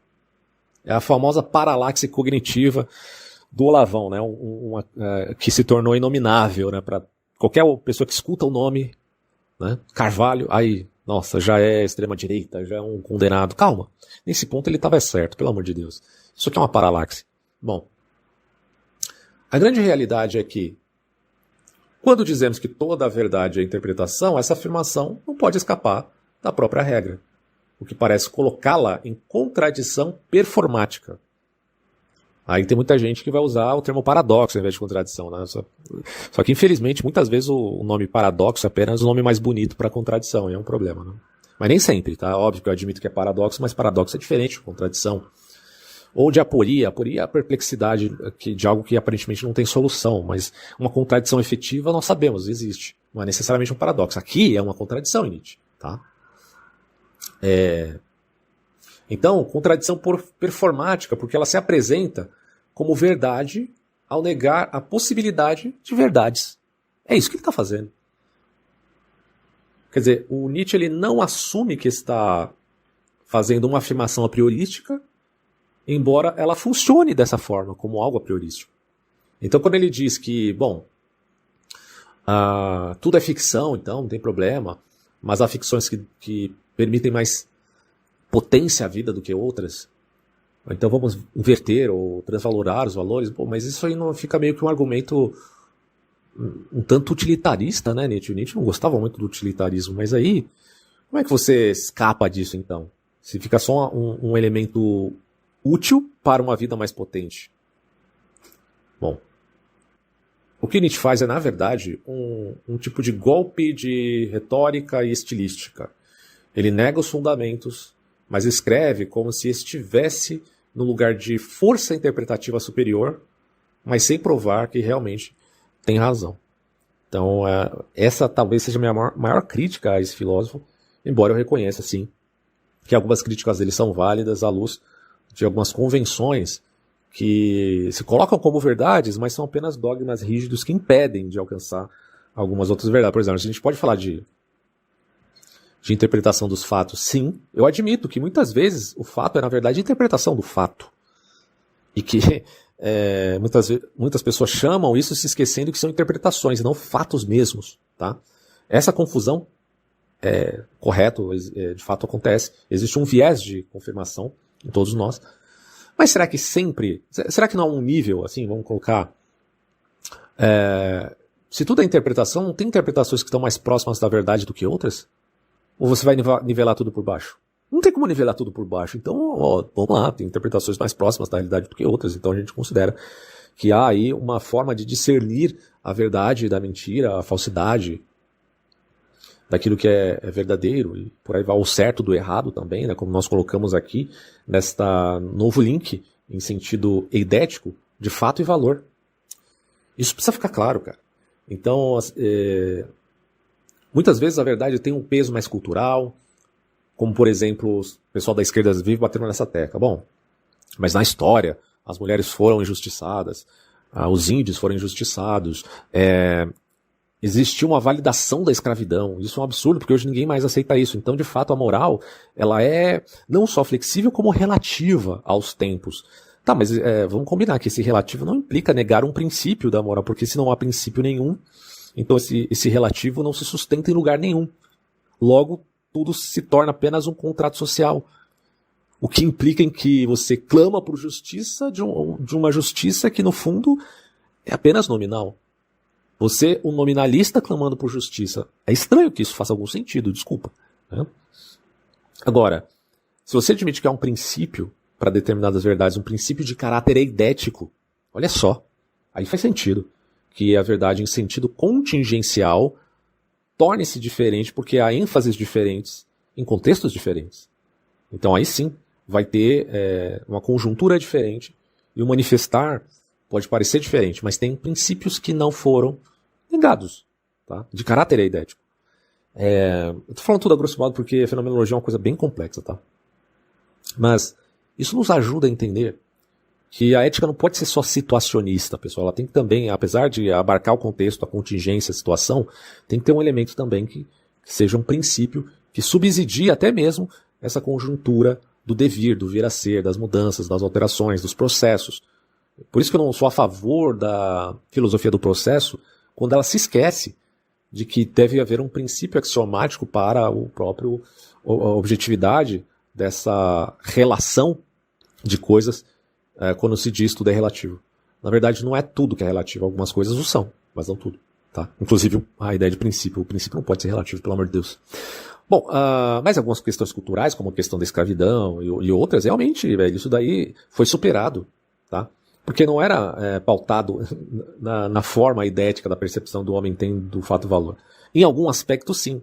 Mas existia ali um erro por, vamos colocar, uma espécie de tradição enrijecida, assim como é a tradição das castas na Índia. É uma tradição, foi respaldado historicamente, mas a gente sabe que aquilo ali não foi uma coisa correta, né? E não é. Então podemos, de forma civilizada, pressupor uma mudança. Então, por isso que eu coloco aqui o progressismo como interseccionado ao conservadorismo, e essas esferas de contato é que fazem com que haja realmente uma mudança saudável, não uma mudança progressista no sentido aceleracionista, que nega qualquer conservação. Isso aí é apenas um argumento do absurdo. Você tem que ter um fundamento, mas ao mesmo tempo você também não pode falar de um conservadorismo imobilista, como alguns apregoam por aí, tá ok?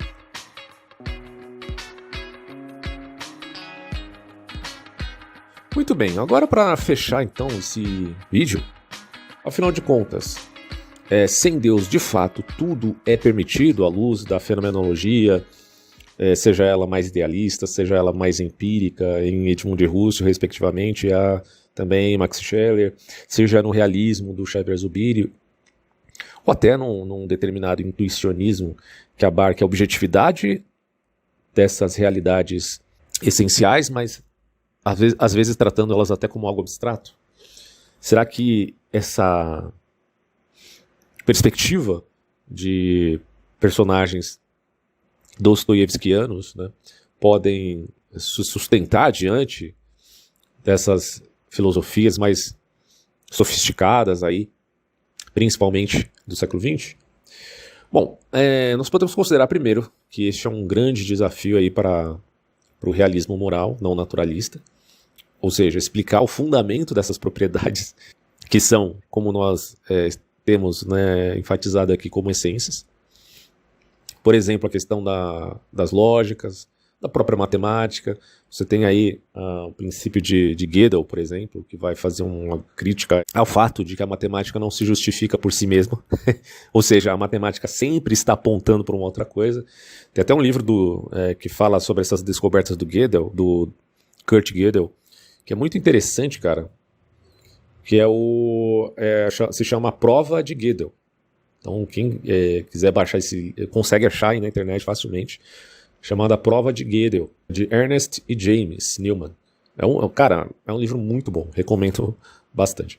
Enfim, então quando você fala de matemática, geometria, da lógica propriamente dita também, ou quando você fala de estética, e obviamente, né, principalmente se tratando do argumento moral, da objetividade da moral. Porque se você fala que há um realismo em campos como as ciências exatas, você tem que falar também de um realismo objetivo, né? Essa é a alegação, basicamente, do intuicionismo moral. Que há objetividade, se há objetividade nas matemáticas, há objetividade também nas relações de caráter moral, tá?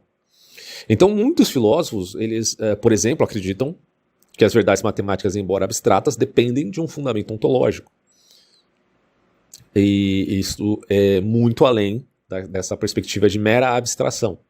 Então, se tem um fundamento ontológico, seja ele Deus, seja uma estrutura lógica necessária, que aí é uma perspectiva mais logicista, ou mesmo um universo de entidades abstratas, mas que são arquétipos que existem de fato, mas num sentido formal e não no sentido empírico, material.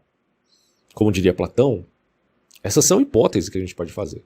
Então, dentre todas essas, Deus certamente seria, digamos assim, dentro desse caráter do argumento, né, tornar Deus também uma hipótese, um axioma, é bem problemático. A gente não pode reduzir Deus a apenas aspectos logicistas, né? Senão, aí seria o logicismo e não Deus a falar aqui da realidade ontológica. Mas uma coisa é a realidade ontológica, outra coisa é a realidade lógica, né? São coisas bem diferentes. Deus, se tratando do teísmo, fala de uma realidade ontológica.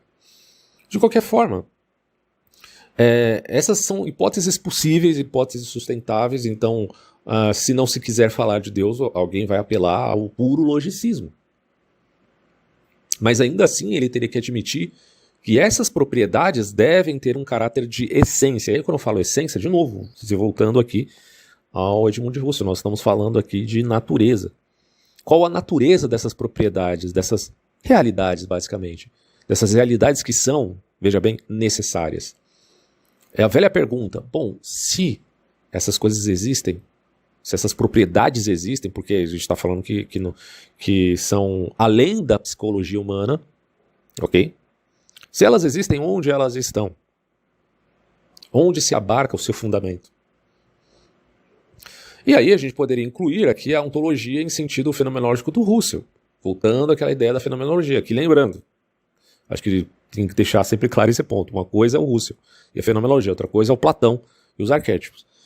De fato, o Platão vai falar do mundo das formas, do hiperurânio, ou o mundo das ideias, como queira. A grosso modo, a gente poderia dizer que é o mundo dos arquétipos.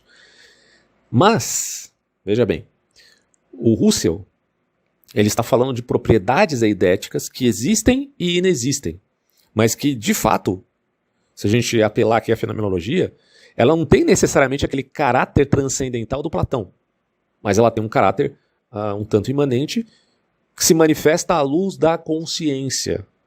há um encontro entre o sujeito, que tem uma consciência intencional, e o objeto. E nesse processo de intersecção, você tem algo dado daquela intencionalidade que sempre fala de outra coisa que não si mesmo.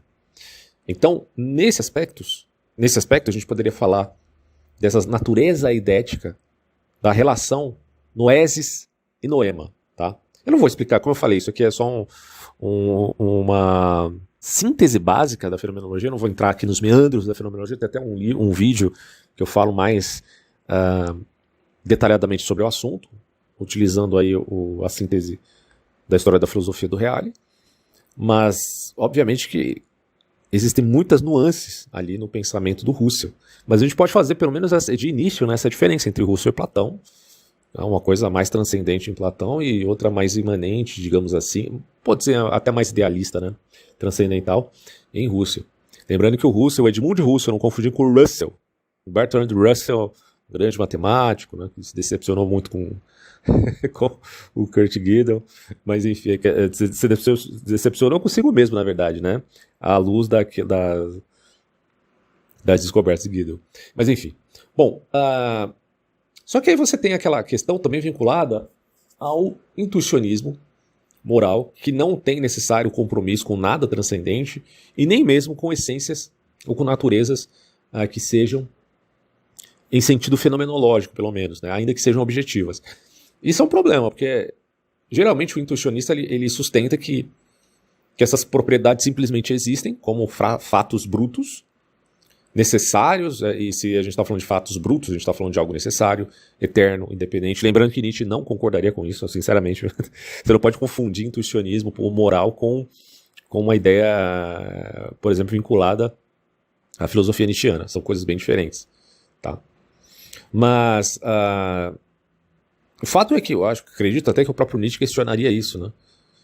Que esse intuicionismo, que se diz objetivo, mas que é agnóstico, ateu, ele não explica por que essas coisas são inteligíveis, por que essas coisas podem ser conhecidas por nós. Porque não basta admitir que algo é inteligível, ele precisa explicar por que há uma coincidência entre o inteligível e a inteligência humana, que segundo o darwinismo, é apenas um produto, falando a grosso modo, né, é apenas um produto de mutações e seleção natural. Então, por que raios deveria haver uma coincidência entre a razão humana e o inteligível? Dessas propriedades objetivas, por que essas coisas deveriam ser da forma que são? Que coincidem com a natureza racional do ser humano? Isso ninguém explica. Os caras só estão dizendo, é fato bruto, vamos admitir.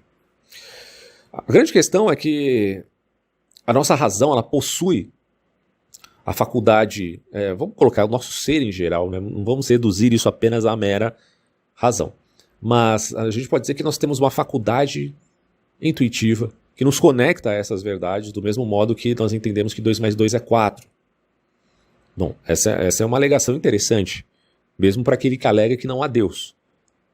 Porque quando a gente está falando não há Deus, a gente está falando mais ou menos assim. Tá, o problema de você falar que não há Deus é a questão de fundamento. Então não é simplesmente dizer há Deus ou não há Deus, mas é perguntar, tá, não há Deus, mas há justiça? Existe justiça? Existe verdade? Existe uma explicação plena da realidade? Existe um fundamento para a realidade? Ou nós habitamos num universo que é um absurdo? Essas são as questões que envolvem a ideia de Deus enquanto fundamento. Porque muita gente está criticando, veja esses debates na internet, às vezes acompanha alguns, e você percebe que as pessoas estão discutindo com argumentos que são argumentos de palha, né? Eles fazem um espantalho de uma ideia, por exemplo, a ideia ateísta de um Deus antropomórfico, e ficam discutindo ali sobre isso, ficam se degladiando, literalmente. É um processo até autofágico também, né? Eles brigam entre si, os caras que fazem parte do mesmo, entre aspas, partido. E no fundo não conseguem compreender o ponto mais fundamental, pelo menos até em sentido filosófico, Deus enquanto substância. Quando a gente fala de Deus enquanto ser, nós estamos dizendo Deus em sentido simplíciter, né, como diriam os escolásticos, que não é um ser complexo, é um ser simples e, portanto, ele representa uma realidade última, fundamental. Mas veja, não é que Deus é um axioma como se reduzindo apenas ao aspecto lógico da realidade, que aí a gente poderia ser levado apenas a um logicismo. Mas é o fundamento de uma realidade ontológica, não de uma virtualidade logicista. Isso é uma coisa muito intrigante, né, de você pensar, porque aí a gente está falando de Deus enquanto, de novo, fundamento da realidade. E aí até voltando para o Zubiri vai falar que Deus é uma realidade radical. Isso é algo que não se resolve você simplesmente dizer, admito o fato de nossa razão possuir faculdade intuitiva que nos conecta a verdades, como é verdade que 2 mais 2 é 4. Parece que esses caras nem entenderam que a própria matemática não se justifica pela matemática e ela necessariamente tem que apontar para outra coisa. A mesma coisa é a ética. A ética não sustenta a si mesma, ela tem que apontar para uma outra coisa. Então, a inteligibilidade que eu estou mencionando aqui, desde o início do vídeo, sugere que uma ordem, e a ordem sugere, a inteligibilidade sugere uma ordem, e a ordem sugere um fundamento racional, o que muitos consideram ser Deus, ou, de novo, um momento desnecessário, e aí isso causa muita confusão, porque afinal o universo é caótico ou o universo é ordenado? Porque quando se fala de ordem, os caras já pensam no sentido matemático da coisa. Ora, é evidente que há um sentido matemático na realidade do universo que o sustenta. O universo necessita ser sustentado. Eu tenho até aquela velha fala de caráter mais escolástico que diz que uma graça primeira não nega o aspecto contingencial de uma causa segunda. Eu acho muito interessante isso, porque o fato do universo ser contingente não implica que ele não tenha uma sustentação, como alega o argumento cosmológico de caráter vertical. Para quem não entendeu o que é argumento cosmológico em caráter vertical, é porque também existe o argumento em sentido horizontal. E isso é muito interessante e está disponível um vídeo no meu canal bem completo sobre esse assunto, de uma forma bem mais profunda do que vocês estão acostumados a ver por aí, tá? Não querendo me gabar, até porque eu estou usando bibliografia de outros autores. Não fui eu que inventei isso, então pode ficar tranquilo, tá? Não precisa ficar com medo, não fui eu que inventei. Eu só expus e descrevi essas ideias que são discutidas aí há séculos, certo? Então recomendo muito vocês assistirem ao meu vídeo sobre o argumento cosmológico e a física quântica. Não querendo falar de pseudociência, fiquem tranquilos. É uma recomendação, inclusive, de um autor que, além de filósofo, também era físico e matemático, tá? Mas vamos lá. A inteligibilidade sugere uma ordem, e a ordem sugere um fundamento racional. O que muitos consideram, de novo, como Deus, que é a realidade fundante. Mas aí você pergunta, mas Deus é causa sui? Não. Não, Deus não é causa sui, no sentido de que Deus causa a si mesmo. Esse é um erro. Claro, existem muitas formas também de você falar que Deus é causa sui, tá? Tem gente que às vezes usa a fala de um filósofo e a tira de contexto. Quando eu digo, quando algum filósofo que, na verdade falando mais de teologia do que propriamente filosofia, diz que Deus é causa sui no sentido, por exemplo, da relação do pai para com o filho, isso dentro da teologia cristã, é muito caro, porque vai falar da questão da geração. O pai gerou o filho, ele não criou o filho. O filho foi gerado já na eternidade, mas a eternidade, poxa, não há tempo. O tempo também é uma criação e também é uma realidade imanente, ok? Por isso que é contingente, há uma contingencialidade espaço-temporal. Mas a eternidade é uma condição, uma dimensão completamente distinta. Então, se Cristo foi gerado na eternidade, nós compreendemos que, basicamente, ele é eterno junto ao Pai desde o princípio. Então, essa ideia de causa sui, nesse sentido, faria jus a uma realidade teológica, tá? Mas isto não significa dizer que Deus, per se, Deus enquanto um ente onisciente, onipotente, onipresente, causa a si mesmo, como é uma crítica do próprio Bertrand Russell. Vai dizer que isso é um absurdo. De fato é um absurdo. Mas essa não é a alegação que nós estamos fazendo aqui. Quando a gente fala de caráter teológico, é uma coisa. Da relação do Pai, do Filho, do Espírito Santo, a questão da Trindade, é uma admissão já desse dogma. Agora, tirando este elemento, falando a respeito de Deus à luz de que este represente uma causa necessária diante de causas contingentes, como é o próprio universo, então, nesse sentido, nós não estamos dizendo que ele é uma causa sui, tá? Isso precisa ficar muito claro. Bom, portanto, sem Deus, esse pessoal que admite a objetividade da ética e da moral precisa dizer que essa ordem é autoexistente e atemporal, caindo, portanto, num logicismo que se adequaria mais a ideais filosóficos da admissão de substâncias do que propriamente de ateísmos materialistas, fisicistas, etc. Então, desculpa, não combina. Você pode, por exemplo, apelar à ideia de Deus enquanto uma perspectiva espinosista. Faria mais sentido do que para falar, né, do aspecto moral, do que simplesmente você apelar ao fato bruto dessas propriedades abstratas existirem, sem que se diga nem qual é a natureza delas e onde elas, entre aspas, estão. Bom, o ponto a se falar sobre isso é o seguinte: essas realidades abstratas, elas são independentes da experiência e anteriores a qualquer ser racional. Ou seja, antes de existir um homem, você teria que admitir que existem propriedades no universo que podem ser ditas aí como propriedades de caráter ético/moral. Elas são objetivas, não dependem da mente humana para existir, portanto, já que se diz que essas relações de caráter matemático, estético, ético, lógico, não dependem da mente humana. Mas elas se manifestam efetivamente na consciência humana, né? Apesar da fenomenologia do Russell ter esse caráter imanentista, não significa que Russell, por exemplo, não acreditasse em Deus, né? Inclusive. É que ele não depende, ele não faz a filosofia dele depender de prescrições teológicas. Mas seriam cabíveis incluí-las ali, não teria muito problema, se fosse o caso.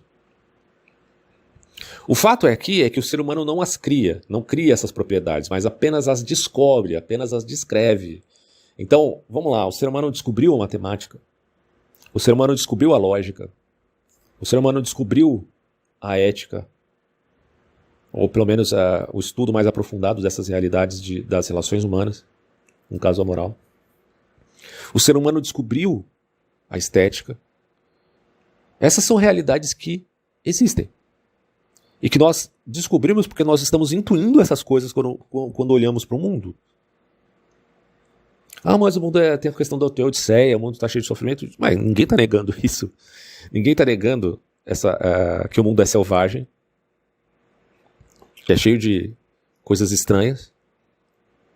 O que estamos dizendo existem propriedades, existem essências que têm uma natureza, são uma natureza que precisa ser intuída. E que na verdade sempre é intuída, sempre.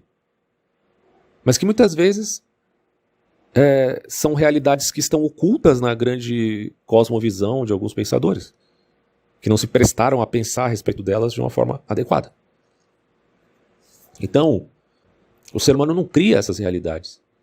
Ele apenas as descobre e descreve. Daí o grande desafio para esse pessoal que simplesmente nega a Deus, à luz do que disse o personagem do Dostoiévski, que na verdade ele nem disse exatamente nessas palavras, né? Sem Deus tudo é permitido, é só uma conclusão que se tira de toda a fala do Ivan Karamazov. Mas o grande desafio para esse pessoal, que admite já de antemão que não há Deus, é explicar como essa ordem, que não estou falando de uma ordem cardinal, de um conjunto fechado, que não permite sequer a livre agência dos seres que a habitam. Não é nesse sentido de ordem que eu estou falando. É uma ordem mais ordinária, no sentido ordinal, tá? Que abarca também a possibilidade de corrupção do sistema, como é o caso segundo a lei da termodinâmica, por exemplo, a entropia. Então, assim, o grande desafio deles é explicar como essa ordem existe e em que lugar ela reside, sem recorrer a uma mente divina, já que eles estão negando isso de antemão. Porque a combinação de ética, estética e lógica, para uma mente inteligente que as descreve, no caso a mente humana, está irremediavelmente ligada à posição de um teísta. O fundamento do teísmo já é exatamente isso aqui. Então, da combinação ser e dever ser, que a gente está falando da vinculação de fato, no sentido de ser, e valor, no sentido de dever ser, o único modo real de se fazer ciências humanas, inclusive, que é a partir desta combinação, ela implica essa coincidência entre a inteligência humana e a inteligibilidade do cosmos. E aí eu não estou falando só do fato do cosmos, no sentido da ciência da física, que abarca também a biologia, dos reinos, né, desde do reino cósmico até o reino biológico. Eu estou falando aqui também das propriedades de caráter intuitivo, como é, de novo, repito aqui, a estética, a lógica, a moral, a geometria, as matemáticas, etc. Então, quando se diz que sem Deus tudo é permitido, isso implica dizer que sem Deus não há a coincidência necessária entre inteligível e inteligente, consciente. Ou seja, é preciso abarcar a natureza dessas coisas. Como eu disse no decorrer desse vídeo, eu sou muito mais afeito à visão do Xavier Zubiri do que da visão da própria fenomenologia em si.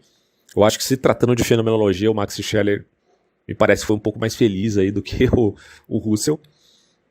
Depois do Russell, inclusive, quando você entra em algumas fenomenologias meio estranhas, né, em perspectivas mais existencialistas, até chegar a figuras como Sartre, como Camus, aí é meio complicado, já é uma coisa um pouco bem diferente do que a gente está falando aqui, tá?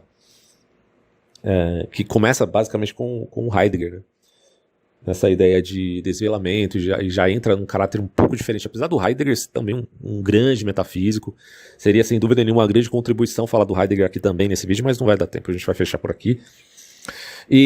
Mas a grande realidade, cara, é que acho que o grande sintetizador de tudo isso é o Zubiri, porque o Zubiri ele teve acesso à escolástica, teve acesso à fenomenologia, teve acesso ao existencialismo, teve acesso a todas essas filosofias, e ele dedicou praticamente toda a metade da vida dele pensando sobre esses assuntos, né? Essência, existência, metafísica, etc.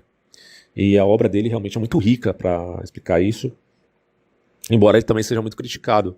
Então eu acredito que fazer uma síntese, por exemplo, entre algumas ideias da escolástica, principalmente do Tomás de Aquino, com uma perspectiva pautada na inteligência senciente do Zubiri, é algo bem promissor, assim, à luz da avaliação dessa temática, tá?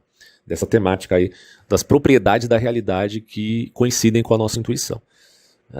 Mas isso aí, de novo, é um assunto extremamente complexo. Isso aqui é só uma introdução mesmo, para a gente falar desses termos. Mas me parece que, do ponto de vista literário, ainda não foi totalmente refutado a essa hipótese de que sem Deus tudo é permitido. Eu sei que isso é um niilismo, eu sei que é um niilismo, dizer que sem Deus tudo é permitido. Mas é porque, desculpa, se você não entende que Deus não é apenas supostamente um homem de barba que está lá em cima de uma nuvem, definindo regras arbitrariamente para a humanidade. Tem gente até que chama Deus de ditador cósmico. Você não entendeu nada, cara, do que significa Deus, pelo amor de Deus, né? Sendo bem redundante e repetitivo aqui. Você não entendeu o que é Deus. A gente está falando aqui do fundamento da realidade. E da realidade, não da realidade virtual, da realidade ontológica. Sabe a diferença entre você criar um mundo matemático de forma matemática, virtual, talvez até num videogame, e de você criar um mundo no universo que, bom, o universo é real, né? Tem essa qualidade da realidade que não existe. Tem a qualidade da existência, melhor dizendo, né? Que não existe num jogo de computador, por exemplo. Sabe? Então o universo não é só matemática, a matemática está apontando para algo muito além. Não estou nem negando o realismo matemático aqui, eu estou me colocando epistemologicamente como um realista moderado, né, a partir dessa descrição de autores que eu estou fazendo aqui. Mas todas essas coisas, inclusive a ética, aponta para algo superior. Não é um fim em si mesmo. A liberdade não é um fim em si mesmo.